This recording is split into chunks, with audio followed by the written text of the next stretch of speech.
On behalf of Bangalore Chamber of Industry and Commerce, we welcome you all for this exclusive session on proposed bills regulating chartered accountants, cost accountants, and company secretaries. The session is organized under the aegis of Banking, Finance, and Corporate Affairs Expert Committee. The committee is chaired by Dr. Om Prakash, Founder Director, Consentia Consultancy, co-chaired by Mr. Joydeep Nag. He is the Head Technology Enabling Center, Amrita Vishwa Vidyapeetham, and mentored by Mr. Venkat Krishnan, who is the advisor to Tata Hitachi Construction Machinery. On behalf of Bangalore Chamber of Industry and Commerce, we express our sincere thanks to Dr. Narayana Swami, who is the Chairman, Technical Advisory Committee, National Financial Reporting Authority, for accepting our invitation to address at this session. Thank you very much, sir, for your support. The Chamber also acknowledges the support of Mr. Ram Prasad from ASA Associates for sponsoring this session.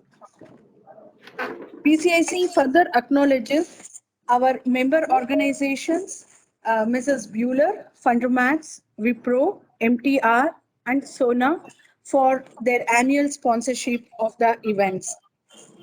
I once again welcome you all for this session. Now I would request Dr. Om Prakash to take it over from here. Over to you, sir. Thank you, Rupa, for this kind introduction and also keeping up the time and assisting us in the whole program. Thank you, Ram Prasad, for happily coming forward in a very good topic. And this is the first of the kind of topic where anybody has spoken about this bill. And I would also thank Mr. P Subramanian for introducing a very versatile and very talented, high profile. My hands are shivering to introduce him. So he is a person with a triplet. Those days, our ambition used to qualify as all the three institutes. At least we get through one institute. But this gentleman, Dr. Narayana Swami, here today with us, is a triplet, and he has completed his ICSI, ACS, then chartered accountancy, cost accountancy, and not only that, he has got a PhD from University of New South Wales, Sydney, and he was a faculty of finance and accounting area in IIM Bangalore for more than 2 to 3 decades, from 1986 to 2021, and he is now recently retired and now gone back to his native. However, he is doing his professional services from there, and he is available. So we should be able to use his services and expertise in our careers and get his guidance. So I will just brief his credentials. So as I said, he's a triplet. His current research interest includes corporate disclosure policy, earnings management, corporate governance, and auditing. His articles have been published in several national and international journals, and he has authored many books on financial accounting. He is a visiting faculty at Manchester Business School, UK, and a visiting professor at Osaka University, Japan. So from Trichy to Japan and Manchester, wow, what a innings, sir, you had. He has worked with many companies on financial reporting, financial analysis, and cost management services. He was an independent director and chairman member of the audit committee of the Indian Railway Finance Corporation Limited, 2005 to 2011. Railways is not a simple thing. And independent director and chairman member of audit committee of member of committees on high value frauds, remuneration, willful defaulter, and corporate social responsibility of Bank of Baroda.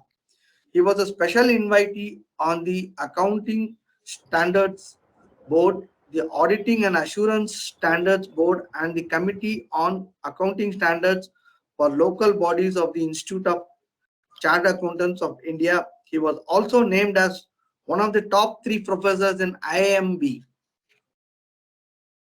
Currently, Professor Narayana Swami is the chairperson of the committee to advise on valuation matters and member of committee of experts to develop an institutional framework for the development of valuation professional of the Government of India, Ministry of Corporate Affairs. He was conferred the St. Joseph College Alumni Association Award of Honor in the name of Dr. A. Abdul Kalam in 2018. So this is the brief introduction of Mr. Dr. R. Narayana Swami, who is here with us to share his knowledge or his to give an insight about the proposed bill. And I would request Mr. Ram Prasad to just give or set the context of the speech so that Dr. Narayana Swami can take on later on. On to Ram Prasad. Thank you, Om. I hope you are able to hear me. Yes. Okay. Thank you, Om. And that was probably a great introduction, and such a pleasure to be connected to a professional like Dr. Narayana Swami. And I don't think anybody can be better equipped than him, because he's a member of all the three institutes and also holds a doctorate degree and has done phenomenal work on the financial reporting side. And special thanks to Mr. PGS for this great introduction, sir. To set the context, Om, I think over the last 2 decades, I think financial world has undergone a huge change, starting from Enron, the introduction of Sarbanes-Oxley, the processes, the separate reports, the ICFR reports, etc., which have all been a harbinger of change for the profession as such. Moving on to Satyam, then followed by ILFS, DHFL, we have enough and more of the corporate scams and the banking scams which have hit probably the shaken the confidence levels of the stakeholder community around us. It is but our deemed duty to get back the confidence to its present level, and nobody better equipped than government to probably initiate steps in this direction. To probably set this bill, and it has gone to the standing committee and has been passed in both the houses, so it's probably now acted upon. And things like increasing the capacity of the disciplinary committee, getting non-members to be in the part of the disciplinary committee, the presiding officers, which is aligned with the PCOB and the UK Financial Reporting Board also, and to remove the conflict which exists between the admin and the disciplinary committees of the institute, enhanced accountability of the auditors appointed from CAG for all the 3 institutes, the effective coordination committee amongst all the 3 institutes, which is now informal, which is now getting formalized, to enhancing the quality of the overall investment climate of the country. I think the steps seem to be more towards that. From a self-regulated profession, when Mr. Narayana would have been qualified, to a more regulated profession that we are seeing as today. It has been a big journey. But I personally feel that as a fellow professional, we are equipped to handle all changes, and we will definitely, play our role as expected by the community around us. And with this few words and setting the context, I would leave the floor to, and I eagerly await the remarks of our great expert with us, Dr. Narayana Swami. So thank you for, again, for being with us. And I leave the floor to you, sir. Over to you, and we'll wait. We eagerly happy to listen to your views. Thank you, sir. Mr. Narayana Swami, you can start your speech.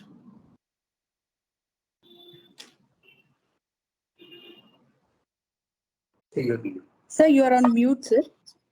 Is it okay now? Yes, sir. Yes, sir.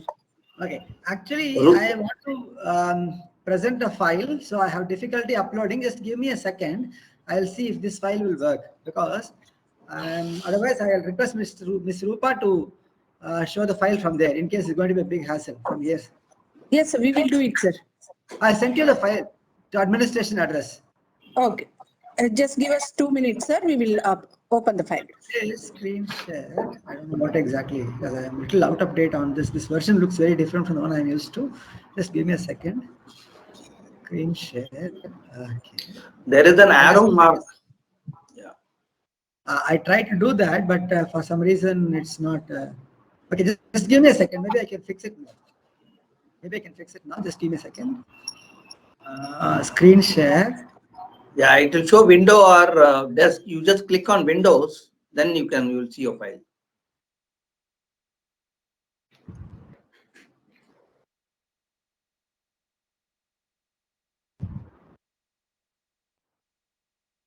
I think you should be able to see my screen now, right?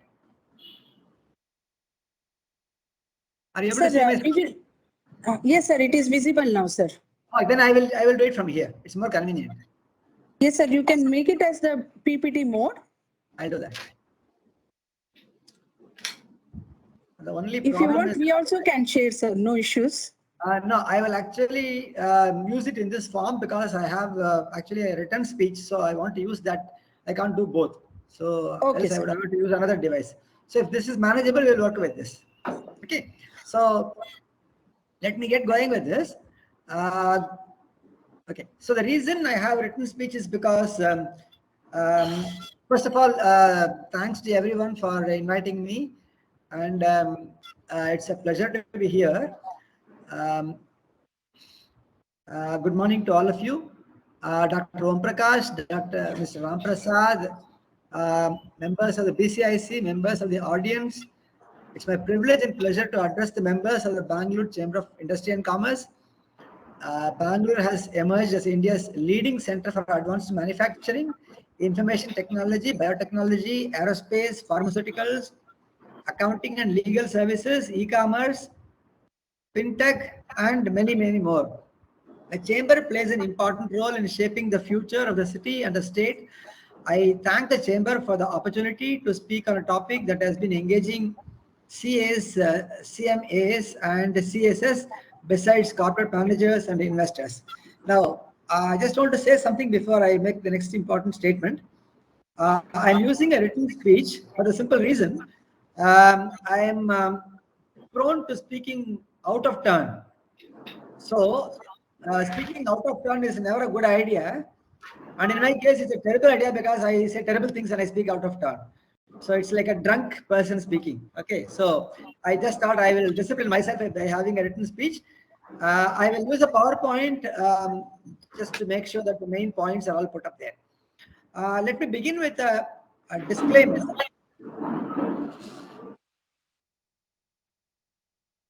Can you see the screen? Okay. Let me begin with a disclaimer. So the views in this speech are my own and do not necessarily reflect the views of the Technical Advisory Committee, the National Financial Reporting Authority, or the Ministry of Corporate Affairs. So with these introductory words, so I have about 45 minutes, I guess, and I plan to cover the following as part of this presentation. So I will look at 5 items. I thought it's best to look at as few as possible and discuss them in some detail. So my agenda is as follows. Give a background to the bill. And next is the key changes that the bill has made. Third is going beyond the bill, redesigning the regulation of accountants, some ideas on that, and then need for competition, accounting for the future. Okay, so what's future is going to look like. So let me begin with the background to the bill. Now, as you can see, okay. So one more thing here. For convenience, I refer to the changes in the Chartered Accountants Act, but many of these are similar to the ones in the Cost Accountants and Company Secretaries Act. So, although I might be referring to the CAs Act, the remaining the 2 other acts are also a part of this discussion. First, the background on this. The bill was introduced in Parliament. Those of you who have been following the story would know, on 17th December 2021, and was referred to the Parliamentary Standing Committee on Finance. The Standing Committee invited public comments and heard the Ministry of Corporate Affairs and the 3 institutes, that is the ICAI, ICOAI, and ICSI. I sent my submission because the chairperson of the committee wrote to me asking for my submission. So I sent mine as well. and my name also appears in the report. The committee submitted its report in March 2022.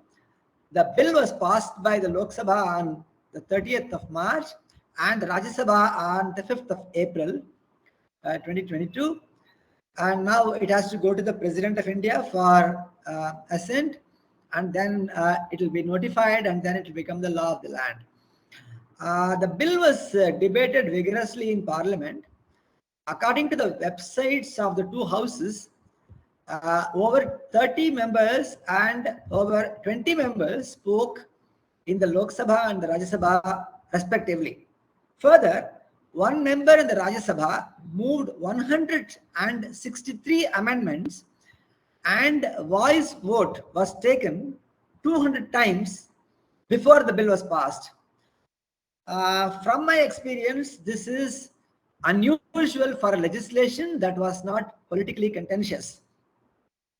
In April 2017, the Government of India, Ministry of Corporate Affairs, set up a high-level committee chaired by Ms.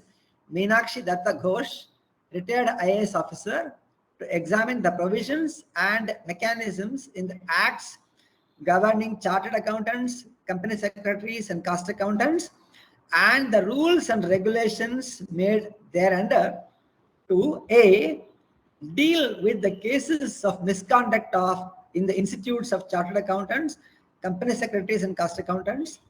B, strengthen the existing mechanism and ensure speedy disposal of the disciplinary cases. The committee submitted its report on the 18th September 2017. The bill was the outcome of that report and subsequent discussions and developments. I did my best to get a copy of this bill, a copy of this Meenakshi Datta Ghosh committee report, but it is not available in the public domain. And I did not feel like asking anyone to do me a favor by requesting people there in the ministry.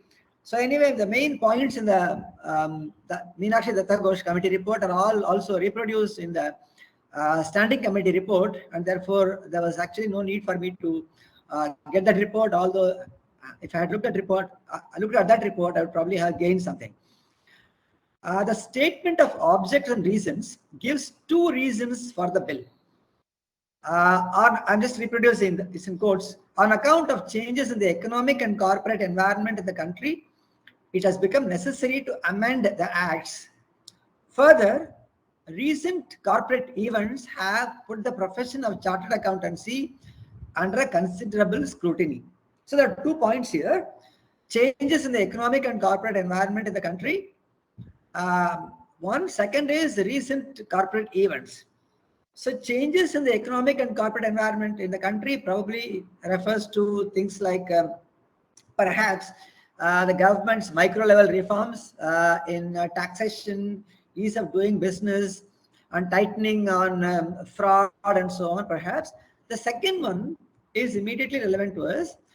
Recent corporate events, that probably is a reference to the series of scams that have taken place in the last about 3 to 5 years or so.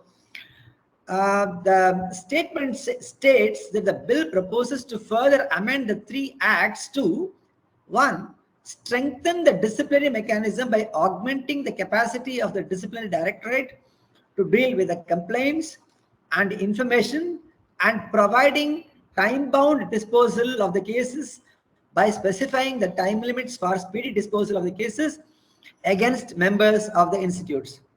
2. Address conflict of interest between the administrative and disciplinary arms of the institute. 3. Provide for a separate chapter on registration of firms with the respective institutes and include firms under the purview of the disciplinary mechanism. 4. Enhance accountability and transparency by providing for audit of accounts of the institutes by a firm of chartered accountants to be appointed annually by the council from the panel of auditors maintained by the Comptroller and Auditor General of India. 5. Provide for autonomy to the council of the respective institutes to fix various fees.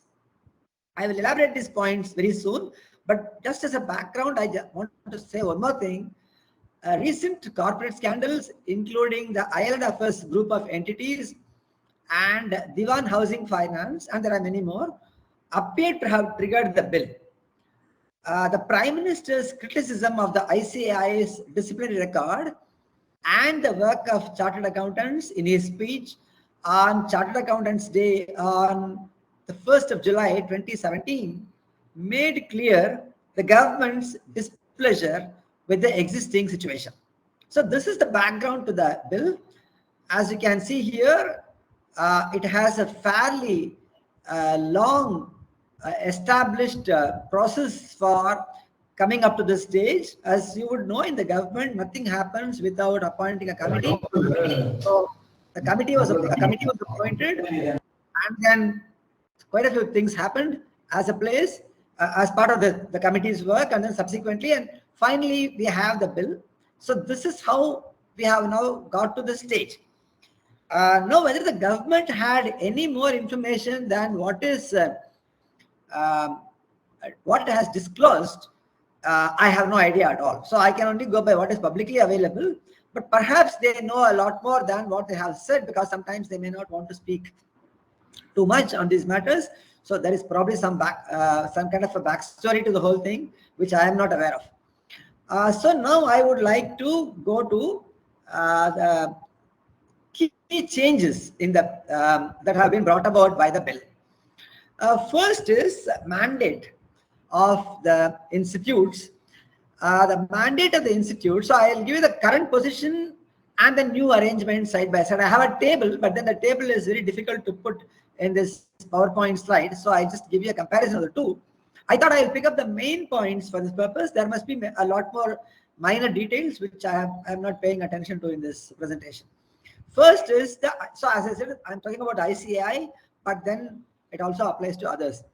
ICAI's mandate, regulation of CAs. That's what the long title to the act says, an act to regulate, etc. So it says regulation of CAs. The new arrangement is regulation and development of CAs. Now, for company secretaries, it was already there. Regulation and development for ICAI and ICOAI. Development was not there. It has been added. Okay, I'll make my comments on this afterwards. Maybe I don't want to spend too much time on this matter, because I want to spend more time on some other issues here. Second is disciplinary matters. So first of all, disciplinary jurisdiction of the institutes. Currently, it's restricted to its members. So CAs, CMAs, and CSs. Under the new arrangement, it will be their members and firms formed by their members. So the firms are not covered right now, but the firms are also going to be a part of this. Third is disciplinary committee makeup. This is something which has been talked about a lot. Currently, it is the president or vice president and chair of the committee, 2 council members, and 2 government nominees. The new arrangement is non-member as chair and 2 council members and 3 government nominees. Board of discipline makeup, a member as chair and 1 council member and 1 government nominee currently. Non-member as chair and 1 council nominee and 1 non-member government nominee. So what they have done here is to keep the number of government nominees and the non-government nominees in some kind of a balance, but these committees are going to have to be chaired by non-members. So this has generated a lot of discussion, so I'll come to this afterwards. Next one is council. 2 points here. One is tenure of elected council member. So right now it is 3 years, and it's going to become 4 years. And second is term limit for elected council member is 3 consecutive terms versus 2 consecutive terms.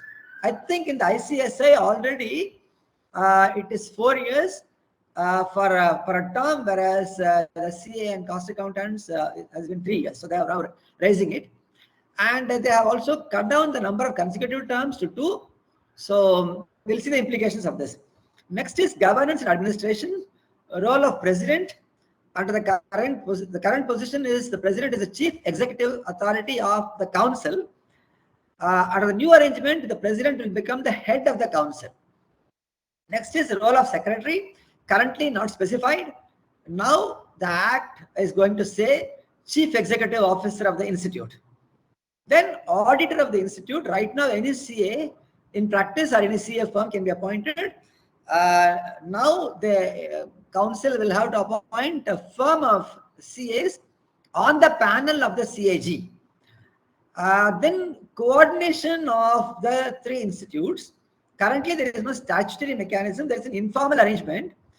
Now it's going to be a formal statutory mechanism of a coordination committee headed by the Secretary of the Ministry of Corporate Affairs. Okay, so now let me elaborate this, make some observations on this.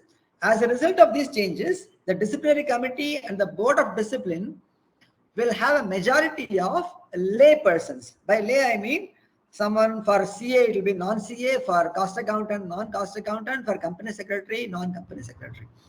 And the chairs of these bodies will also be lay persons. All of them will be appointed by the government from the panel submitted by the ICAI.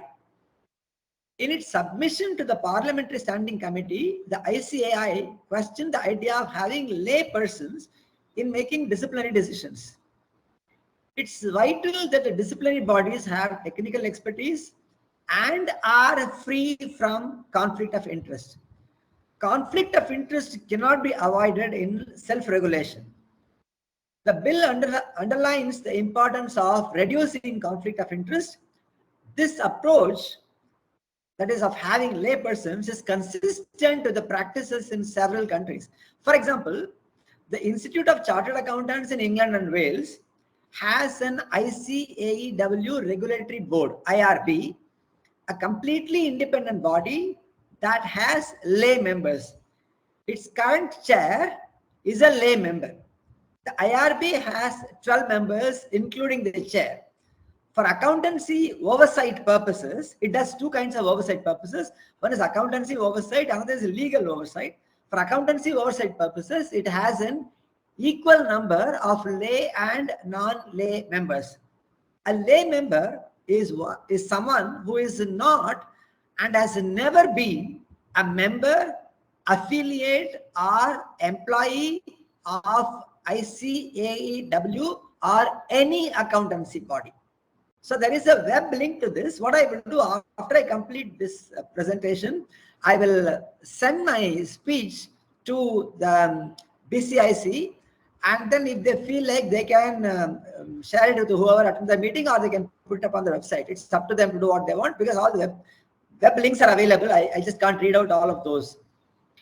And okay, I just want to clarify here, the IRB which I talked about is not the equivalent of NFRA or the PCAOB in the US. IRB is an internal body of the ICAEW, similar to the disciplinary committee of the ICAEW.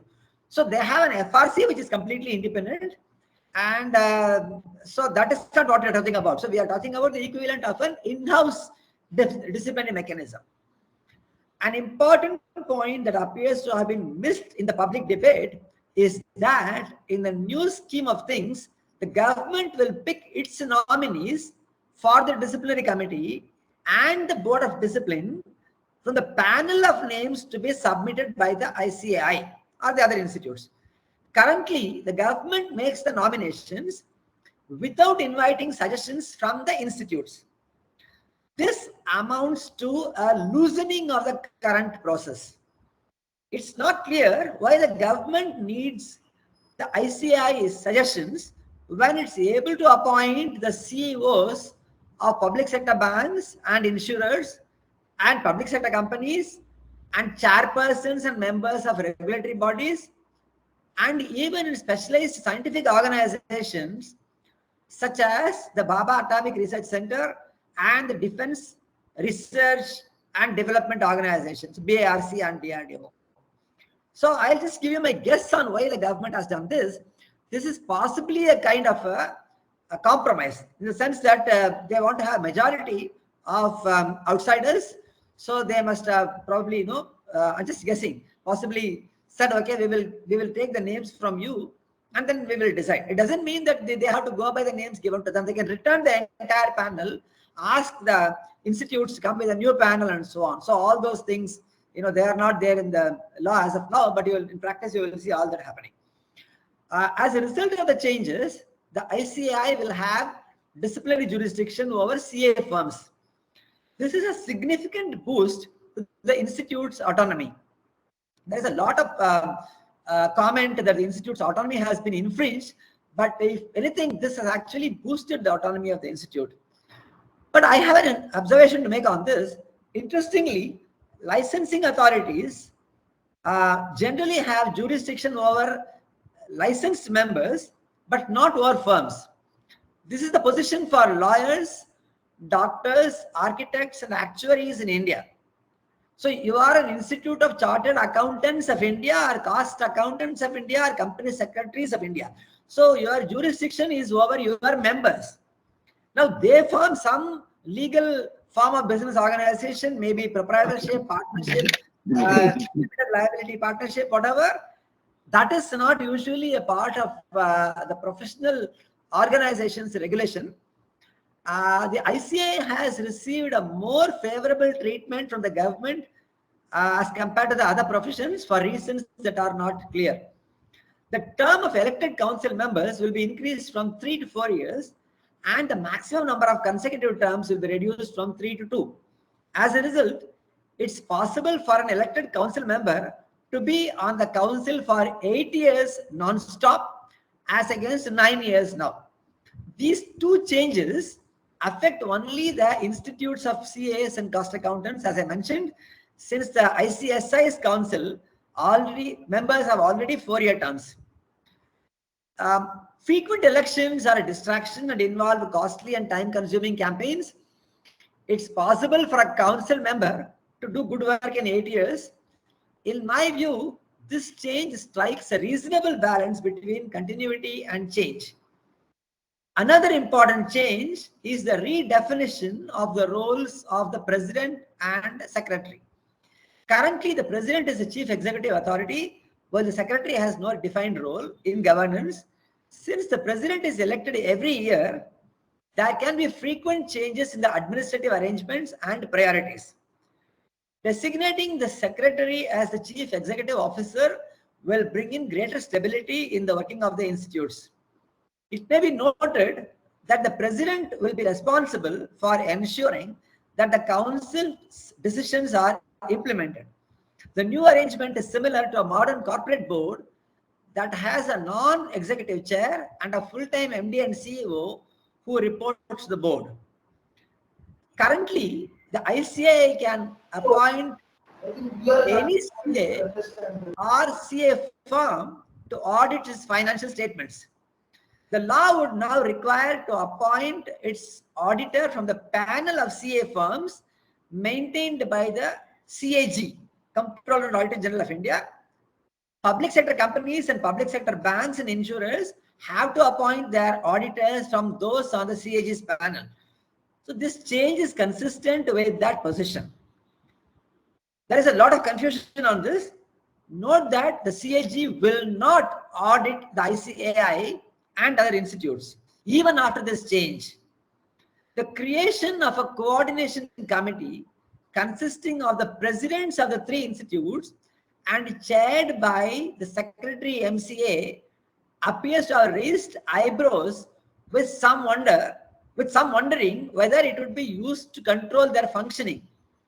The coordination committee is meant to encourage the institutes to harmonize their working in areas in which they overlap. This should be especially useful as multidisciplinary practices develop. Each institute will continue to function within the framework of its act. The apprehension that the government may use the committee to control the functioning of the institutes does not appear to be well-founded. In any case, the government has powers under Section 30A of the Chartered Accountants Act, and similar provisions in the other laws to direct the council to make any regulations, and under section 30C of the same act to issue directions to the council in the event of non-compliance with any provisions of the act. Pertinently, the institutes of cost accountants and company secretaries didn't have a problem with the idea of a coordination committee when they met with the parliamentary standing committee. Some have argued that the ICAI is a self-financing organization that doesn't get any funds from the government and therefore should have light touch regulation. The ICAI derives its privilege to issue CS certification because it's a statutory body. It collects fees from members and students on the strength of its status as a statutory body. It submits annual reports to Parliament. It's a, within quotes, public authority as defined in the Right to Information Act and is subject to the oversight of the Central Vigilance Commission. Many governments have allotted land to the ICI in premium localities in several cities, possibly at lower rates. Privilege and accountability should go together. So I want to clarify once again, when I said ICI, this is for convenience, all this applies also to the other two institutes. It is understood that in its attempt to join the International Forum of Independent Audit Regulators, IFIAR, the ICAI claimed that it was an independent body and not a private body because of the presence of 8 council members nominated by the government. So this is to join the IFIAR, which is an independent body, and to be able to become a member of the independent body like the BCIC and so on. It can't be both ways. You can't be an independent body and let us say a regulated body, and then you can't also be a private body. So you have to be only one of the two. So my view is that the ICI is very much a public body that should be accountable to the public through Parliament for its governance, including its finances. Redesigning the regulatory arrangements for accountants. Okay, so now here I'm going to say something which is probably not going to be a very, you might think it's not a very practical thing to do, but then I'm going to substantiate my argument with some examples here. So what I mean by this is, if you look at the changes in the regulation of the ICI over the past 15 to 20 years, it's clear that there is a general trend of tighter regulation with the greater involvement of the government. All you have to do is look at the amendments to the CS Act starting in around 2000 or so. As of now, you see the kind of changes that have taken place. Even so, the changes only amount to tinkering, leaving the basic arrangements untouched. I offer some suggestions for radical changes in the arrangements. Conflict of interest is inherent in the current arrangements. This is not only in disciplinary matters, but also in other matters. Elected council members continue to carry on their businesses. They have more opportunities to meet with senior decision makers in government and other organizations. Are there any safeguards to ensure that their interests don't take precedence over those of the members of the institute? For example, when council members meet officers in a ministry, regulatory body, or the CAG's office, how can we be certain that they don't use the occasion to advance their business? They can be required to disclose their meetings and interests in a public register, and that can be accessed on the institute's websites. Another way may be to keep their certificate of practice in suspense for the duration of the term of the council. Yet another way may be to ask the election candidates to disclose the assets owned by them and their close family, as is done for elections to Parliament and state legislatures. The point is that the possibility of self-dealing can't be ruled out, and it must be addressed effectively and publicly. A long-term solution would be to demutualize the functioning of the institutes. Currently, the institutes are mutual associations consisting of their members. The members elect their representatives who govern the institute's affairs. This is somewhat problematic. To understand why, let's take the example of the Bombay Stock Exchange until the early 2000s. The members of the BSE elected their governing body and were engaged in stock trading and stock broking. There were serious charges of insider trading and other practices that harmed the interests of investors. As part of the reforms in the wake of the 1992 securities scam, the National Stock Exchange was set up as a limited company. The shares of the NSE are owned by financial institutions. The members of the NSE are given a license as stockbrokers, but are not involved in the governance of the exchange. The BSE too was demutualized in the 2000s because it was losing market share to the NSE. Today, the NSE has become one of the largest stock exchanges in the world. It is run by professional managers overseen by a board. It may be noted that notwithstanding allegations of governance failures, the operations of the NSE have been going on smoothly. Applying this model to the ICAI, the members will be licensed to practice but will have no role in running its operations. A CEO, assisted by a team of professional managers, will manage its activities such as curriculum development, training, examination, and continuing education. A board consisting of experts will monitor the CEO. An advantage of this model is that the board and the management will be free from conflict of interest and electoral pressure and make decisions in the long-term interests of members and students and the public. Overseas accountancy bodies such as the AICPA in the US and ICAEW in the UK are run by professional managers. When the House of Commons in the UK held a series of hearings on the future of auditing a few years back, the CEO of the ICAEW and not its president appeared before it. The change in the law to designate the ICI secretary as a CEO is likely to take it closer to the proposed model. Next, need for competition. Currently, the ICI has a legal monopoly on licensing accountants.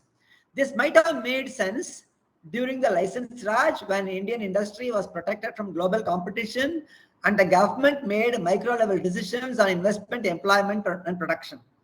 We need to rethink the need for monopoly after the end of the license Raj.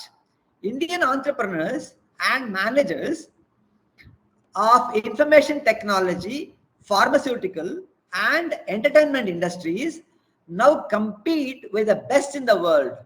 There is no reason why Indian accountants can't. The Prime Minister spoke of his vision of having global accounting giants from India. For this, we need a radically different approach to educating and training accountants. While the ICAI can continue to exist, it would be good to have an alternative. Competition provides incentives to improve quality and efficiency. Just compare the cars we have today with those until the 1980s. In this context, the Parliamentary Committee's suggestion to set up a string of Indian institutes of accounting on the lines of IITs and IIMs is worth examining. IIAs would be similar to the national law schools that have profoundly transformed legal education in India. Investors and industry will get a choice. Those of you who have sons and daughters doing +2, you would probably have experience. They are now thinking of law as a career. When I did BCom in the 1970s, law was not a career because somehow it was thought that you don't want to become a lawyer. So today, law is a highly respectable career because of the national law school set up all over India. The last set of points I have are about the future. Accounting for the future. Historically, accounting has evolved as an information processing and development function. As a result, there has been a strong emphasis on transaction processing. The great advances in technology have reduced the role of human beings in transaction processing. A lot of accounting and auditing is done by machines. It's necessary to think about how accounting will change in the future. Speaking from my own experience as a teacher for over 35 years, I've seen how the teaching of accounting has changed over 3 decades. To give an example, there are many examples. I'll give you one example.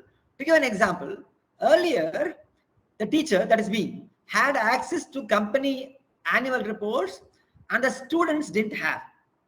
When I showed the annual reports of Hindustan Lever, it was called Hindustan Lever then, now it's called Hindustan Unilever, Hindustan Lever, Infosys, IBM or Microsoft, for example, my students would be greatly impressed. Today, anyone can access these reports, and I no longer have monopoly in accessing them. Besides, many newspapers and analyst reports are available for free.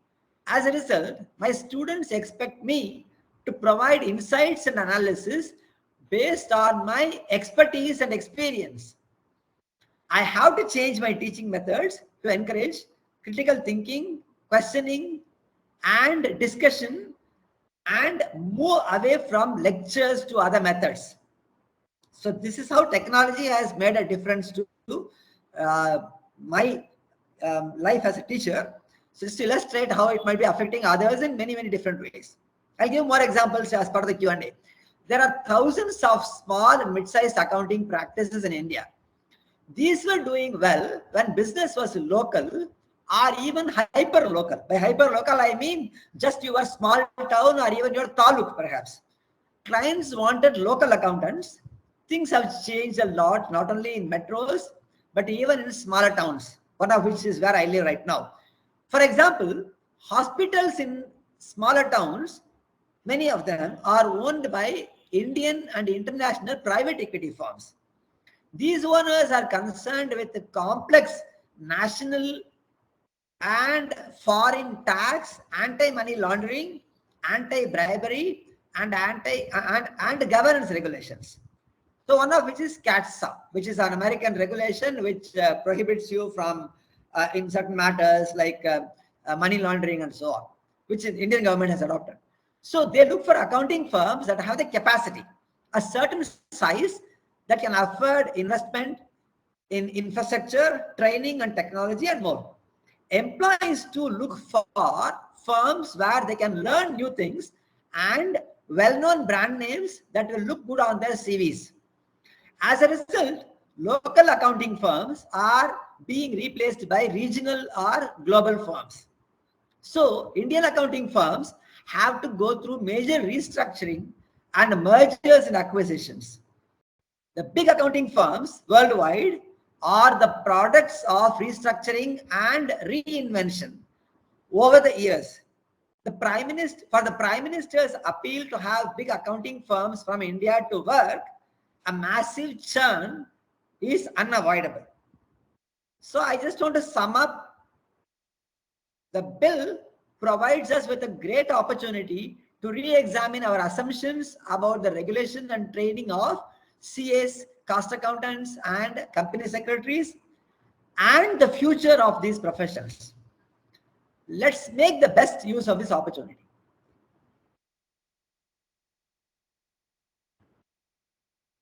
Thank you. I end here. Over to Q&A now. Thank you very much, sir. Thank you very much for your insight on the proposed bill and your efforts on that area and the possible outcome and how the way forward we have to go. I saw Mr. Ram Prasad taking some fine notes. Mr. Ram Prasad, can you just give a sum up what as to what Mr. Narayana Swami has said. You are the right person, I believe. I saw you really taking some notes. No, I think, thank you, Mr. Narayana Swami, very insightful. And, I was with great interest listening to the fact that the CEO of the ICAI equivalent in England is a layman, and the internal regulatory board that consists of people who are non-professionals, and the sort of far-sightedness with which the institute has moved ahead to restore the stakeholder confidence in these sort of professional bodies. So I think that's something I was listening with great interest.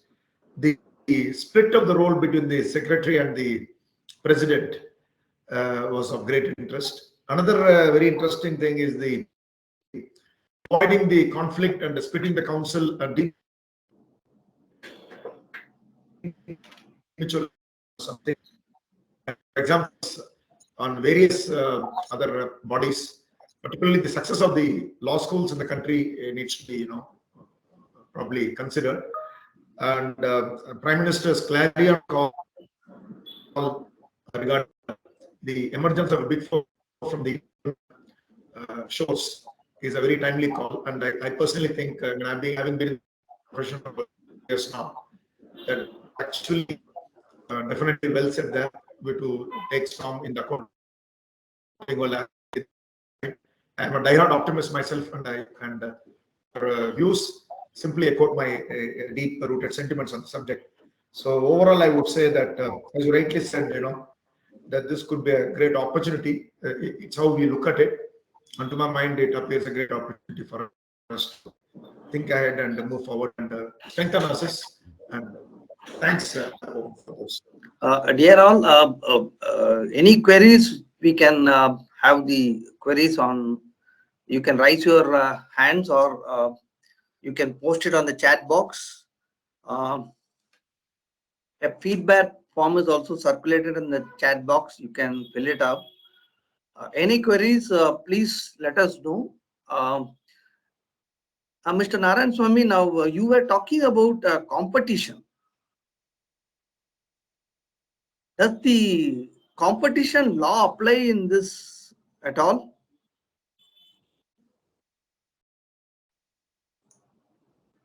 Okay, so the competition law has to work within the framework of other laws.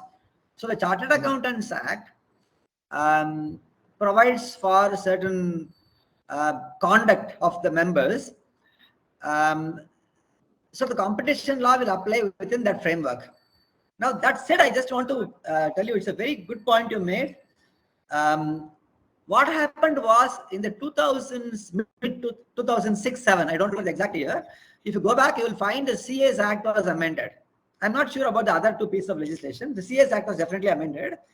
Previously, we used to have a provision which said that undercutting of fees was an act of misconduct, right? Professional misconduct. Now, just see the law now. In fact, I'm hearing a lot of people saying even now, oh, it's still a misconduct. It's not. Because the Competition Commission told the government, this is anti-competitive, so you have to change the law. So the government changed the law saying that undercutting of fees cannot be a misconduct. So that was thrown out. So the Competition Commission's influence on the CA legislation is very much there. But I think the Competition Commission cannot say you have to have one more institute or you have to have one more stream for accountants to qualify. That I think will be outside their remit. But if there's a law, the Competition Commission will see if it is an anti-competitive or it is a pro-competitive law. That's what I think they have done. They did in that case. They might come with more. I don't know. For example, the Code of Conduct prohibits advertising. Now, somebody might take it up to the Competition Commission and say advertising is a leveler for all. So why don't you give us? Because I'm a new CA, right? So I don't know anyone. Established people seem to have their contacts. I don't know anyone. So therefore, give me a chance to advertise myself. So I want to put some advertisements on newspapers and online ads and all this, Facebook and whatever, Instagram. So why are you stopping me from doing it? I think somebody can go to court and say that this is also anti-competitive. Or the Competition Commission itself can do. But the Competition Commission cannot say you have only one way of becoming a licensed accountant, and that's not good enough, so you have to have one more way. I think they can't do that. So that's why I'm saying this has to come from the executive and the legislature. And the Limited Liability Partnership Act, that is the LLP, allows various streams of professionals to partner and do professional services. Now, in this context of this proposed bill, would that be a good idea to continue, or how is it going to affect that? You mean LLP as a form of organization? Exactly. It allows two streams of profession to bundle their service and give it across to their clients. Like, for example, a chartered accountant and a cost accountant, a CS and a company secretary, a CA and a cost accountant, something like that. They can form an LLP and give a service. So the proposed bill, does it really affect that, or how is it? No, this bill is not going to affect that in any way. But just that I want to say, so what can happen here is, first of all, I want to say, having been in IIM Bangalore for nearly 35 years, what I have seen of in business organizations and the way we would talk about problems in the classroom and so on, we always talk of a business problem. So a business has a business problem. A business doesn't have an accounting problem or a finance problem or a marketing problem. I mean, these are all the things we have done for our own curriculum and teaching in the classroom, right? So a business has a problem which might have many elements to it. So what I would say is that if that is the way the world works, I think they come to some advisor for, it should be something like a one-stop shop for everything. So it should be able to provide solutions to everything they have. So maybe accounting, auditing, forensic, whatever, right? Governance advice, which company secretaries can provide, cost management, efficiency, strategic cost management. So like this, there are many things. And I would also add to this legal services and other allied services, right? Compliance services and so on. So I would say LLP enables you to do that, and therefore I think firms should do that. But the point is, this, I'm not sure if this can straight away replace a typical accounting firm. So that can be an accounting firm which can continue to provide a specialized service. For example, let's say you have an accounting firm that can continue to do this core accounting auditing activities, but you can also form a multidisciplinary partnership as an LLP or a normal partnership, and then that can provide all of these other services. So you can have separate practices, you can also have collaborations with others. So I don't think you should dump your, I mean, until things become very clear, you shouldn't dump. The other thing I want to mention here, there is a lot of pushback from others in many countries on accounting firms providing a whole range of services. I just want to give you some information. I think PricewaterhouseCoopers, PwC now, PwC, Deloitte, and maybe others also, these are among the largest employers of lawyers worldwide now. So these are actually, they all have huge legal divisions now. So now this happened because the law was amended in England that a non-lawyer can own a law firm in the UK, and similar things in the US as well. So now, so these are not lawyers, but these are sort of, let us say, non-professionals. And the legal community in some countries is now protesting, saying that these people are now trying to be everything to everybody, and then where are we going to be? So there may be pushback on that, and I understand that the Bar Council of India has as yet not cleared the idea of lawyers becoming part of multidisciplinary practices. So the three institutes are okay with this, but the Bar Council has not cleared this. So also remember one more thing, MBAs and similar qualifications, computer science and so on, they are not covered by any law. So they are not also covered by the MDPs right now, multidisciplinary partnerships. So I think the law should have to probably take into consideration these. Multidisciplinary partnerships are not going to be an easy ride. They are going to be very tough. Because first of all, the legal hurdles are going to be very complicated. Then working together is not very easy. So my suggestion is, don't jump right now out of your practice and say we will become an MDP. So continue with your practice right now. Start an MDP as an extension of your firm, right? With you being there, with some others being there, and see how it goes. And then you can make a decision after some time. Just because it is permitted doesn't mean that you should do it immediately. Thank you, sir. Thank you very much. And I see some hands rising. Mr. N. Ravichandran, you have a point. Please unmute yourself and put your query in short. So this is regarding regulation of CA, CS, and ICAA institutes. But what about other institutes like ICFA, Chartered Financial Analyst, and other things? They are not brought in the purview of this legislation. ICFAI is not a statutory body, so it's a private body.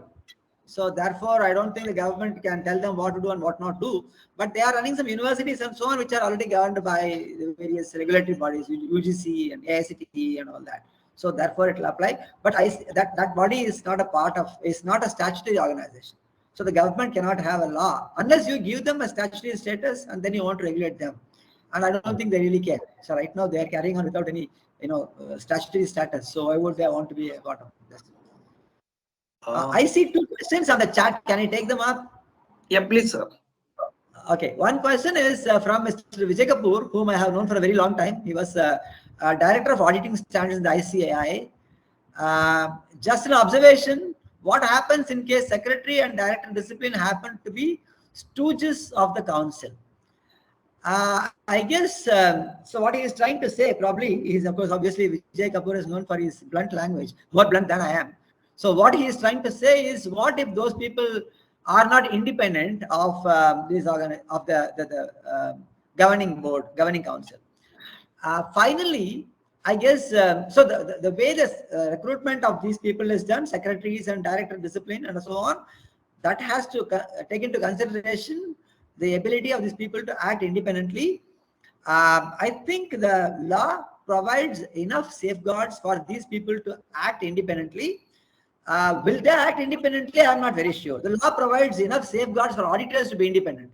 Okay, so that way the law also provides a lot of safeguards for a lot of people to be independent. Civil servants, for example. Now, are they all independent? I don't know. I mean, I know only as much as you do.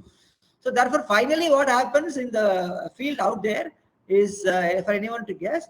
But I think they can't now, after these amendments are done, they can't say we are now bound to do what the council tells us to do. They can say no, and they will have to face the consequences of it. But then the point is, they can go to the government now, because the government is now a part of the entire arrangement now. So therefore they can do it. There are also, remember, 8 government nominated members of the council. They can write to them. These are roughly like independent directors in company boards, so they can write to them. And therefore, I think they have enough. And then obviously they can go to the ministry anytime. So I think they have enough tools available in case their professional independence is threatened. Therefore, I guess they should be able to. They have enough safeguards. Will they act finally as expected of them? I don't know. I mean, that's finally a matter of individual choice. People might choose to do what is appropriate, or they might not, and then they will face consequences for not doing. I guess now the government is not going to keep quiet. The government is also going to act. If secretary and director discipline are found to be not acting in accordance with the laws, I guess there will be some action taken against them. It's not going to be a very straightforward arrangement. So now, therefore, these 2 people are not simply employees of the institutes now. These are also in some ways essentially playing the role of public servants. By the way, the Act already says that council members and certain other people are public servants. So I forgot to mention that as part of my point about the ICAI not being a private body. The ICAI is a public body because the council members are all covered as public servants under the law now. So therefore, these people also, I'm sure, are covered in some way or the other there. If not, they should also be covered. Therefore, I think finally it's up to the individuals to know what is appropriate. Then a question from P Subramanian. You mentioned about every bit of news available freely, including on business, either on Google or through financial dailies. it is noticed that there is singular lack of awareness on such issues among aspiring professionals. Your thought on this? So when I said news available, I mean from respectable sources, like let us say established newspapers and podcasts and so on. I did not mean things like rumors circulating on WhatsApp and Facebook and Instagram and Reddit and all this. So that's not what I meant. So you need to be careful when you do this. So what I meant to say is that your audience is not now at your mercy. Your audience now has access to material, and they can on their own they can get these sources of information. So I think young people, actually, I think they would know. You said your thought on this, aspiring professionals, they are a lot more clued in about these things than I do, and they would know which sources to trust and which sources not to trust. So therefore, they would know much better. I don't think they are particularly in need of advice from me, but all I would say is that do verify your sources before you act. I mean, that's a standard advice I would have for myself as also for anyone else. There are also quite a few hands up, I guess. Yeah, Mr. Joydeep, you can shoot your question. Yes, sir, first of all, amazing presentation. But having said that, I have just two questions. Not two questions really, actually one question. And the question is, historically, there have been always a tension between small firms and large firms. MNCs like the Big Four and others. And second is between industry and non-industry. So in this bill or in this act, any of these areas have been taken up and handled?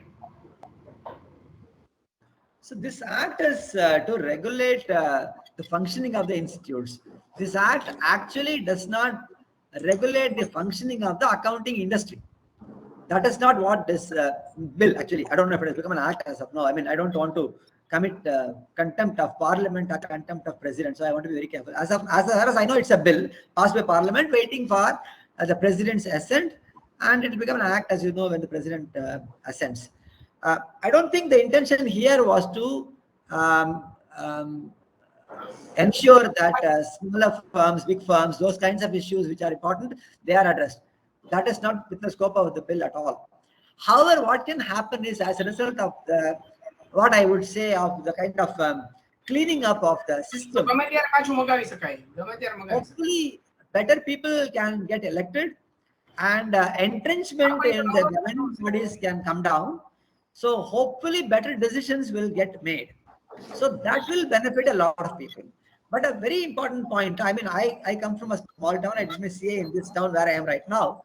And of course, I've been abroad in many universities and so on. So, but I still remember my CA days, and it was with a mid-sized firm. The kind of exposure you get in a small and mid-sized firm, I mean, those days, all firms are like the one I was in, right? They were not very different. I think the quality of exposure you used to get earlier was not very different. Just as the difference between big cities and small cities in those years was not much. But today, I have in my class students coming from, let us say a Big Four accounting firm, and someone who comes from, let us say, a small or mid-sized firm in Ahmedabad or Surat, right? Now, there is a huge difference between them.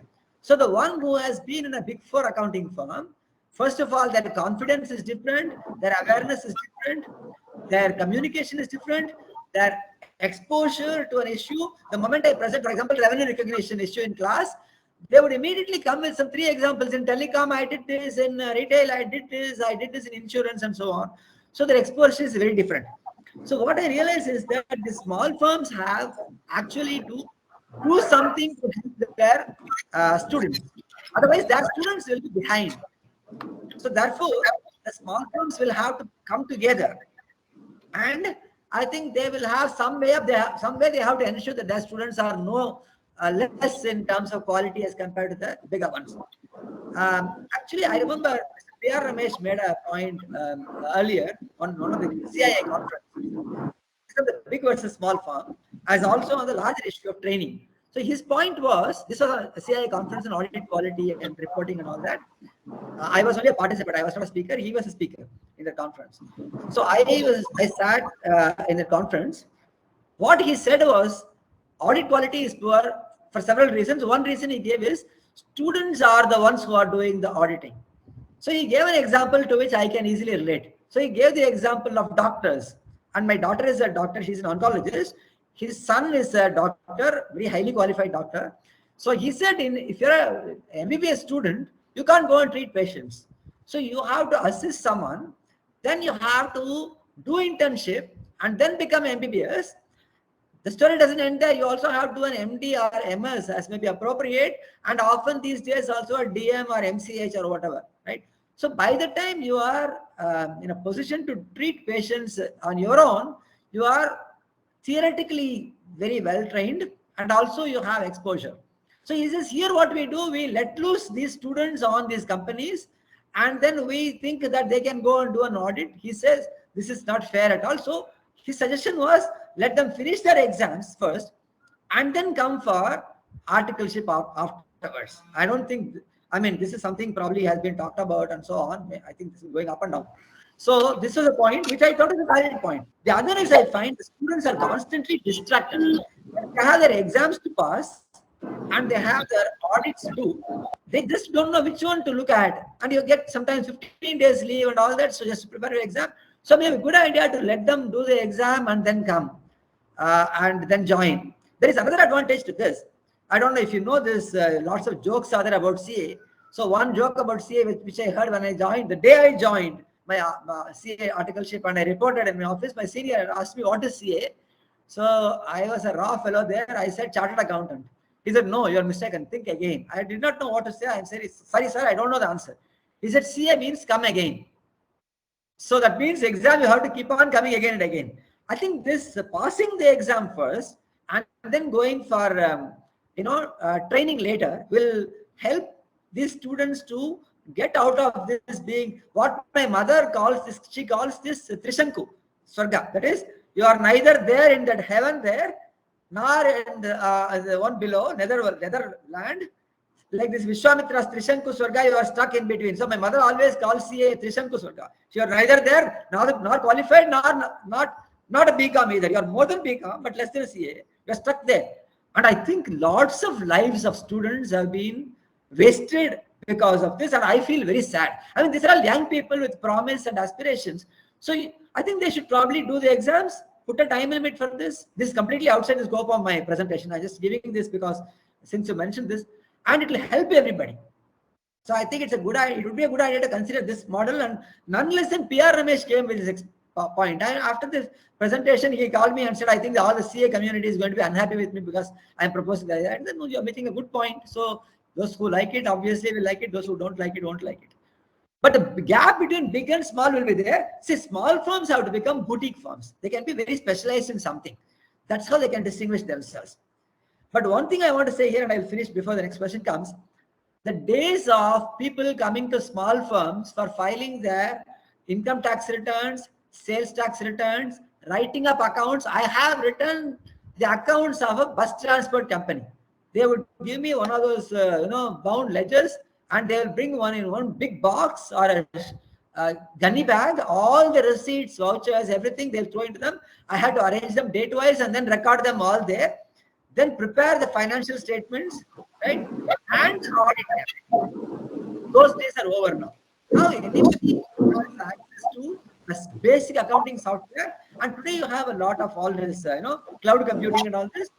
And I think it's the people will do it on that. So preparation of financial statements is out. Preparation of tax returns is out, right? Now GST. So like this, many things are out. So small firms are struggling. My classmate is running a practice here in my town, and he tells me, now you are making all these big ideas, but then what about people like me? I said, I just want to say that the world does not exist for you. You exist for the world. So you have something to offer, you come and offer. A lot of people have lost their jobs, right? I mean, taxi drivers are competing with Uber drivers now, right? Computer scientists are becoming out of date every 2 years because new technology is coming. So therefore, there is nothing like an assured future for anyone. For some reason, it has gone on here, but I think it's going to be very difficult. People have to accept that there may be no certainty about tomorrow. Come again is a very good example. Actually, when I joined ACS my seniors used to say, always consistently studying. That's the full form of ACS. Just joking. I see some comments and appreciation on that, and also thanks. I think Mr. Rahul Chaudhary wants your views on the impact of this amendment once it and the trigger of the bill.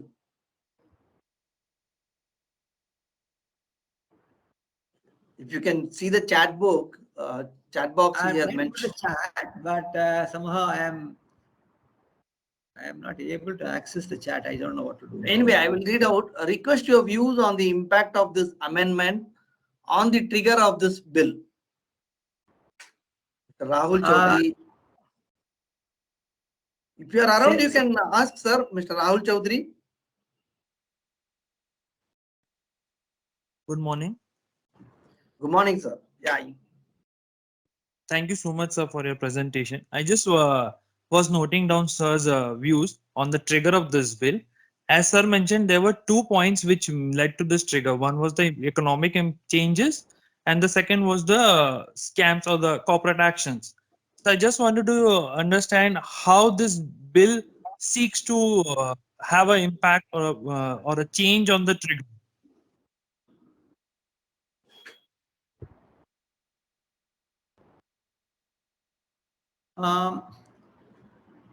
So your request your views on impact of the amendment and the trigger of this bill. I'm not clear about your question. Can you kindly elaborate?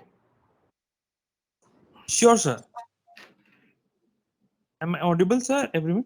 Yeah, Yes, I can hear you clearly. Yes, please go ahead. Sir, so as you mentioned earlier in your presentation, that the trigger to pass this bill or to discuss this bill was 2.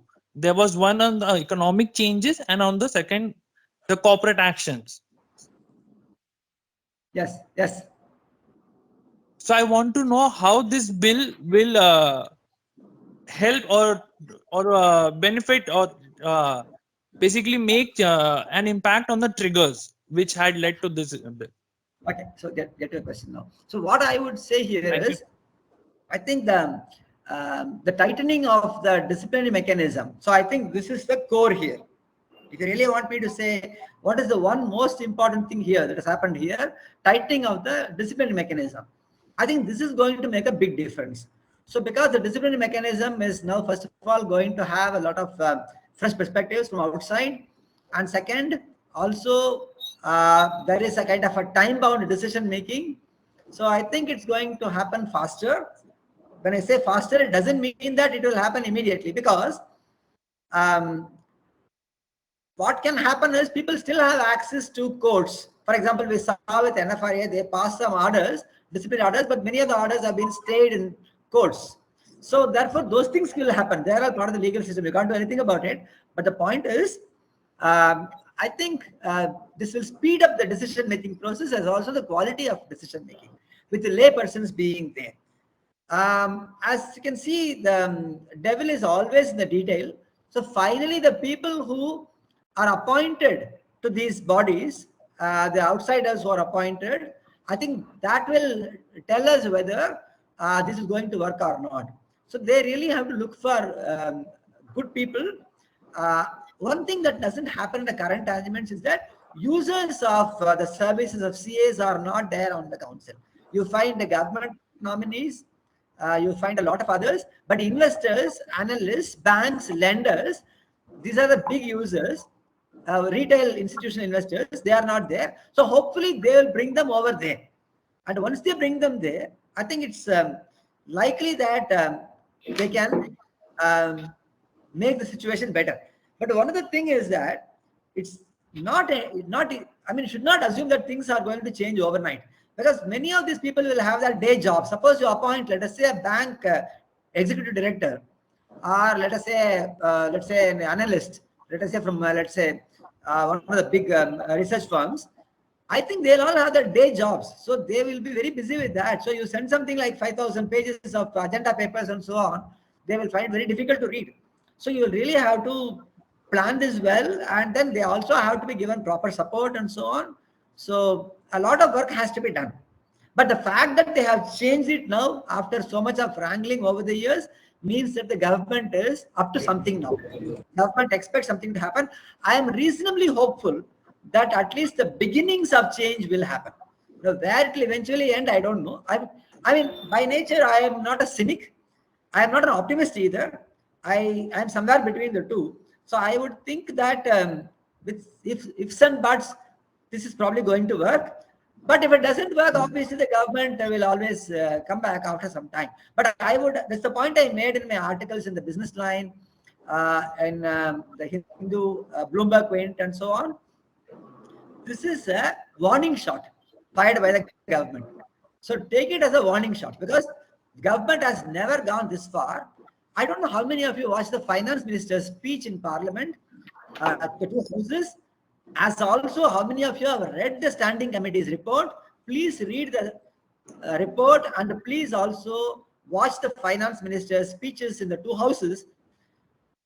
The committee, as also the finance minister, did not give even 1 millimeter of space to anybody. So they were completely focused on getting it done.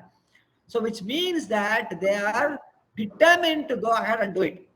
So therefore, the political leadership is very clear, and usually the bureaucracy follows the lead of the political leadership. So I guess the bureaucracy will also act in accordance with the political leadership's expectations. So hopefully it will get done.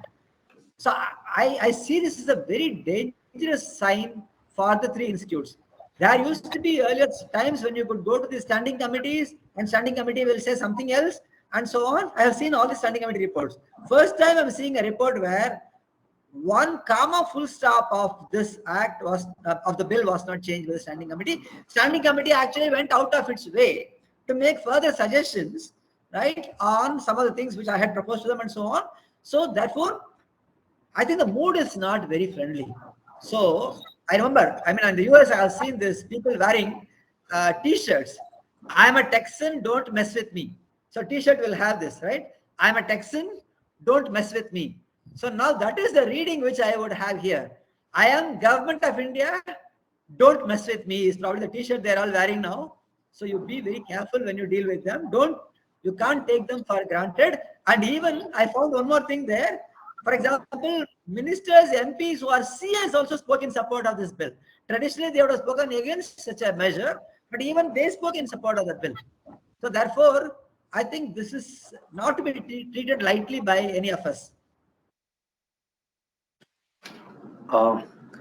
So as per the chat box, I think the bill is no more a bill, it is an act. That's what I see from. Yes, so I see the post there. So it says that it's become an act already. So we are right to say that it is an act now. So any other questions, gentlemen and ladies here? Before we wind up, it's already 12:25, and if there's no questions, I think we can wrap up. Okay, before Rupa, can we do the honors before the vote of thanks? Yes, sir. We will do, sir.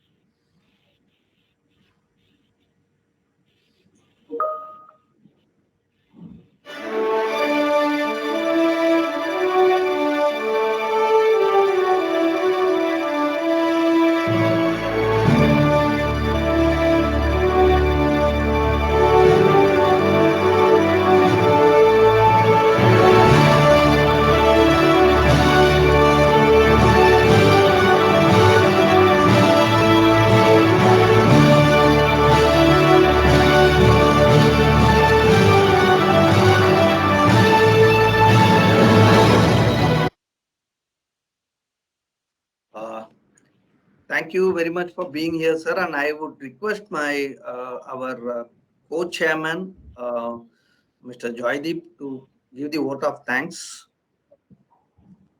Thank you, Mr. Narayana Swami, for addressing all of us and those who have gathered here. I think I would like to lend upon in today's world of WhatsApp on a quote which came from a WhatsApp on a WhatsApp, and that said, A good speech should be such that it should be like a pencil, and a pencil should have a point. And you actually had such sharp points in your speech that it was beautiful. First of all, it speaks so much about you, sir, as such a person with such erudite knowledge, your clarity, your vision. I think more than anything else, I think there were a lot of disciplinary issues that you caught on. But what you caught on was the futuristic appeal of the bill. And I think we did not catch that properly before, but you laid the planks for a futuristic vision. This can only come from training. This can only come from teaching, and more so for all your, repertoire of knowledge that you have. So thank you so much, sir, for being with us. It was a pleasure, and we don't know how this, 1 hour and odd went about. Thank you so much, sir. Thank you, participants, for joining us. And thank you, Ram Prasad, once again. And thanks for all the good insight on the bill now, which has become an act. Thank you very much, Mr. Narayana Swami. We look forward for future connection also and advice to our Chamber of Commerce. We will definitely possible when I come that side, I'll meet you sometime. Or if you come to Bangalore, please let us know, sir. As you were rightly telling, your wife is running a dance school, and we can really get some entertainment programs if at all we do something from BCIC. Thank you very much, sir. Thank you very much. And I just want to say two or three sentences. First of all, I mentioned to you in the beginning that I'm known to speak out of turn. And a couple of people called me up and told me, we know how you speak, so be careful. So I said, the problem with me is that if I don't put that amount of spice in my speech, then people will be thoroughly disappointed. They'll say, oh, you spoke. Actually, the editor of the Hindu newspaper, Business Line, called me and said, was this written by you or somebody else? Because you have toned it down so much. So I said, toning down because of my age, probably. I don't know what might be the other explanation for this. At the same time, it's very important for us to make these points in a manner that will encourage people to think. The whole idea is not to criticize. I think it's important for all these institutes to also look for feedback and ideas and see how they can improve. I only hope that they develop a kind of a mechanism for them to get information. As for myself, I hope I did not disappoint any of you in case you are expecting fireworks. So I could have had more fireworks. Let me stop here. Let me stop here. Thank you very much. Thank you, sir. Thank you so much, sir. Thank you, sir. Thanks, Om. Thanks, Joydeep. Thanks, Mr. Narayana. Thank you very much, sir. Thank you, Rupa and team.